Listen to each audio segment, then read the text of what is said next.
శివుడికి నీరు ఎంత పైన పోస్తే అంత శాంతమవుతుంది. సంతానం అభివృద్ధిలోకి రావాలనుకునేటటువంటి వారు ఆవు నేతితో కీర్తి ప్రతిష్టలు మొదలైనవి కావాలి అంటే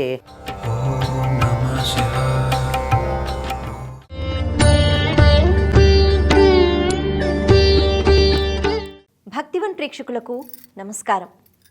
శివలింగం అంటే ఆ పరబ్రహ్మ స్వరూపం ఏ రూపమైతే అన్నిటినీ లయం చేసుకుంటూ ఉంటుందో అటువంటి శివస్వరూపం మాత్రమే కాదు, శివలింగం అంటే ఆ శివలింగంలో బ్రహ్మాండమంతా ఉంటుంది. మనకి 14 భువనాలు అని చెప్తారు కదా, ఎన్నో లోకాల యొక్క ప్రస్తావన కనిపిస్తూ ఉంటుంది కొన్ని పురాణాలలో, గ్రంథాలలో. అలా అన్ని లోకాలు శివలింగంలో ఉంటాయి. బ్రహ్మాండం అంతా శివలింగంలో ఉంటుంది. పంచభూతాలు శివలింగంలో ఉంటాయి. ఇంకా చెప్పాలి అంటే ప్రతి ఒక్క అంటే ఆ జీవ కోట్లు అని చెప్తారు కదా, అందులో ప్రతి ఒక్క జీవి కూడా శివలింగంలో ఉంటుంది. అందుకే శివలింగానికి అభిషేకం చేస్తే మంచిది అంటారు. కారణం ఏమిటి అంటే ఎప్పుడు నేను బాగుండాలి, లేకపోతే నా ఇంట్లో వాళ్ళు బాగుండాలి, నాకు నచ్చిన వాళ్ళు బాగుండాలి, నన్ను మెచ్చిన వాళ్ళు బాగుండాలి అని కాకుండా ఈ భూమి అంతా సుభిక్షంగా ఉండాలి, అక్కడ ఉన్న ప్రతి జీవి ఎప్పుడూ ఆనందంగా ఉండాలి. అలాగే పంచభూతాలలో ఎటువంటి వికారాలు లేకుండా అందరికీ అన్ని అందుబాటులో ఉండాలి. అందరి శ్రేయస్సు అంటూ లోకా సమస్త సుఖినో భవంతు అనే ఒక ఆలోచనతో శివలింగానికి అభిషేకం. కాబట్టి ఎప్పుడు శివలింగం చల్లగా ఉండాలి అంటారు. అందుకే ఒక పాత్ర పెడతారు పైన ఆలయాలలో, ఒక్కొక్క చుక్క నీరు అలా శివలింగం పైన పడుతూనే ఉంటుంది. ఎందుకు అంటే అది కేవలం శివస్వరూపం కాదు, అందులో అన్ని లోకాలు ఉన్నాయి, అందరూ ఉన్నారు. అది చల్లగా ఉండాలి. చల్లగా ఉండాలి అంటే ముట్టుకుంటే చల్లగా ఉండాలా, తడిసిపోవాలా అన్నది కాదు, సుభిక్షంగా ఉండాలి. ప్రతి ఒక్క జీవ జంతువు కడుపు నిండాలి. వాతావరణం ఎప్పుడూ అనుకూలంగా ఉండాలి. అందరికీ అన్ని పరిస్థితులు బాగుండాలి. ఎప్పుడూ అందరూ ఆనందంగా ఉండాలి. ఏ కష్టాలు నష్టాలు వచ్చినా ఎంతో జ్ఞానంతో వాటిని ఎదుర్కోవాలి. ఇలా ఈ కోరికలన్నీ కోరుకోకపోయినా ఆ శివలింగానికి అభిషేకం చేస్తున్నప్పుడు బ్రహ్మాండమంతా బాగుండాలి అన్నది మన ఆలోచన కావాలి. అందుకే శివలింగానికి అభిషేకం చేస్తే అన్ని కష్టాలు పోతాయి అని అంటారు. అంటే అమాత్రంగా నీరు కానీ లేకపోతే ఏవైనా ద్రవ్యాలు అలా శివలింగం మీద వేసేస్తే సరిపోతుందా అన్నది కాదు. మనసులో ఈ సంకల్పం ఉంటే అందరము బాగుంటాం, అందులోనే మనం కూడా ఉంటాము అనే భావన ఇక్కడ చాలా ముఖ్యం. అయితే ఈ శివలింగానికి అభిషేకానికి సంబంధించి రకరకాల అభిషేకాలు ఉన్నాయి. మనకి ఎన్నో కష్టాలు వస్తూ ఉంటాయి కదా, మరి ఈ కష్టాలకు సంబంధించి ఎటువంటి అభిషేకాలు ఎప్పుడు చేస్తే మరింతగా మంచి ఫలితాలు మనకి కలుగుతాయి అన్నదాని గురించి కూడా మన శాస్త్రం వివరణ ఇచ్చింది. మరి ఇంతకీ ఎన్ని రకాల అభిషేకాలు ఉంటాయి, ఎటువంటి పరిస్థితుల్లో ఎలా అభిషేకం చేయాలి, వీటి గురించి తెలుసుకుందాం. ఓం నమ శివాయ. ఆరోగ్యం భాస్కరాదిచ్చేత్ అని ఈశ్వరుని నుండి ఐశ్వర్యం కోరుకోవాలని మనకి ఒక నానుడి ఉన్నా, అనారోగ్యంగా ఉంటే మాత్రం మృత్యుభయం ఉంది అని భయపడుతున్నటువంటి సమయంలో తప్పనిసరిగా రుద్రాభిషేకం చేయించడం మనం చూస్తూ ఉంటాం. శతరుద్రీయం 11 సార్లు గనక నమక చమకాలతోనూ, పురుష సూక్త స్త్రీ సూక్తాలతోనూ, మహామృత్యుంజయ గాయత్రి మంత్రాలతోనూ చేసినట్టయితే జ్వర ప్రలాపన అంటే ప్రేలాపనతో సంధి స్థితికి వచ్చినటువంటి జ్వరం కూడా ఉపశమిస్తుందిట. ఎందుకంటే శివుడికి నీరు ఎంత పైన పోస్తే అంత శాంతమవుతుంది, ఆ రౌద్రం తగ్గుతుంది.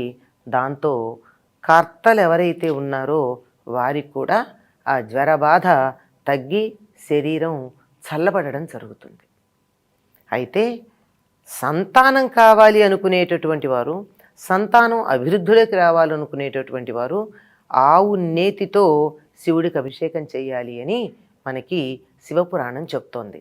అదేవిధంగా దుఃఖనాశం జరగాలి అంటే ఆవు పాలతోనూ, దానిలో ఆవు పాలతో చక్కెర చేర్చి గనక చేసినట్టయితే ప్రజ్ఞ బాగా అభివృద్ధి చెందుతుందిట. అసలు చక్కెర విడిగా కూడా చేయవచ్చు. నూనెతో చేసినట్టయితే శత్రునాశం. నూనె అంటే నువ్వుల నుండి తీయబడినటువంటి జిడ్డు పదార్థం, నువ్వుల నూనె అని మాత్రమే అర్థం. నువ్వుల నూనెతో అభిషేకం చేసినట్టయితే శత్రు నాశం జరుగుతుంది. అదేవిధంగా ఆవ నూనెతో గనక అయినట్టయితే శత్రు మర్దనం జరుగుతుందిట. మరి భోగం కావాలి అనుకున్నట్టయితే అత్తరుతో ఆయనకి అభిషేకం చేయాలట. సంపద కావాలంటే తేనెతో చేయాలి. ఆనందం పొందాలి అంటే ఇక్షు రసం అంటే చెరుకు రసంతో చెయ్యాలి. మోక్షం కావాలి అంటే గంగ ఉదకము తెచ్చి నీకు లింగ పూజ చేతమంటే గంగోదకం తెచ్చి చెయ్యాలి. అంటే అందరికీ గంగోదకం లభ్యం అవ్వచ్చు, పెద్ద కష్టమైన విషయం కాదు. ప్రతి వారింట్లోనూ వెళ్ళినటువంటి వారు కాశీ నుండి అంటే నిజానికి ప్రయాగ నుండి గంగ తెస్తారు ఉంటుంది. దాంట్లో ఒక చుక్క తీసి, లేదా గంగ అంటే నీరు అనర్థం, నీటిని గంగా అని నీటి పాత్రలో ఇలా ప్రదక్షిణంగా 3 సార్లు గనక ఉద్ధరణనో పువ్వునో ఇలా తిప్పినట్టయితే అందులో గంగాదేవి వచ్చి వసిస్తుందిట. ఆ నీటితో గనక చేసినట్టయితే ముక్తి లభిస్తుంది అన్నారు. అన్నింటికన్నా కూడా ప్రధానంగా శివుడికి ఇష్టమైనటువంటిది నీటితో చేసేటటువంటి అభిషేకమే. ముందు ఎన్నైనా చెయ్యండి, మనకి ఎప్పుడూ చెప్తూ ఉంటారు 5 ద్రవ్యాలతో తప్పనిసరిగా అభిషేకం చేస్తాం, పంచగవ్యాలు మొదలైనవి. అంటే దాంట్లో ఆవు పాలు, ఆవు పెరుగు, ఆవు నెయ్యి, తేనె, ఆ పైన ఫలోదకం అంటే కొబ్బరి నీళ్లు కానీ ఇక్షు రసం కానీ ఇలా ఇవన్నీ కూడా 5 రకాలైనటువంటి పంచ స్నానాలు చేసిన తరువాత శుద్ధోదకం తప్పనిసరిగా చేస్తాం. ఇంతవరకు మనకి శివపురాణంలో కనపడుతూ ఉన్న ఇతర గ్రంథాల నుండి చెప్పినటువంటి మాటలు కొన్ని లోకంలో వ్యాప్తి ఉన్నాయి. కీర్తి ప్రతిష్టలు మొదలైనవి కావాలి అంటే చందనము, కస్తూరి మొదలైన పరిమళ ద్రవ్యాలతో చేయాలని అభిషేకం. అదేవిధంగా చక్రవర్తిత్వం కావాలి అన్నట్టయితే సువర్ణ జలము అన్నారు. సువర్ణ జలం అంటే బంగారు వేసినటువంటి నీరా, లేక కరిగించిన బంగారు నీరా? కరిగించిన బంగారు నీరు అభిషేకం చేస్తే అది గడ్డ కట్టేస్తుంది ఎలాగో, అందువల్ల బంగారు వేసినటువంటి జలము అనే చెప్పుకోవాల్సి ఉంటుంది. ఇలాంటివి అనేకంగా తరువాతి కాలంలో మనకి కనపడుతూ ఉన్నాయి. ఈ పైన జ్వరోపశమనానికి చెప్పినప్పుడు సజల భస్మంతో కూడా అభిషేకం చేయాలన్నారు. అంటే భస్మాన్ని నీటితో కలిపి ఆయనకి అభిషేకం చేయడం. భస్మాభిషేకం మనకి వేరే కనపడుతూ ఉంటుంది తెలుసు. ఆ భస్మాభిషేకం కాక నీటితో కలిపినటువంటి భస్మంతో అభిషేకం చేయడం అన్నది ఉందే, అది కూడా జ్వరోపశమనానికి ప్రధానంగా కనపడుతుంది. అందుకే ఇన్ని రకాలుగా ఇన్ని ప్రయోజనాలను దృష్టిలో పెట్టుకుని చేయలేరేమో అని చెప్పి మనకు ఆయన చేసేటప్పుడు పంచామృత స్నానం అనే పేరుతో ఈ 5 రకాల పదార్థాలు కలిపి, అంటే ఆవు పాలు, ఆవు పెరుగు, ఆవు నెయ్యి, తేనె, ఏదో ఒక ఫలరసం లేక చక్కెర కలిపి ఈ 5 ద్రవ్యాలతో శివుడికి అభిషేకం చేయడం నిత్యకృత్యంగా మనకి చేయిస్తూ ఉంటారు. ఎవరు ఏది కోరుకోవాలి అని అనుకోక, కోరుకోవడం మర్చిపోయి, కోరుకోవడం తెలియకపోయినటువంటి వాళ్ళకు కూడా సత్ఫలితాలు అందాలి అని మన పూజా విధానంలో ఈ రకమైనటువంటి ఏర్పాటు చేయడం జరిగింది. స్వస్తి.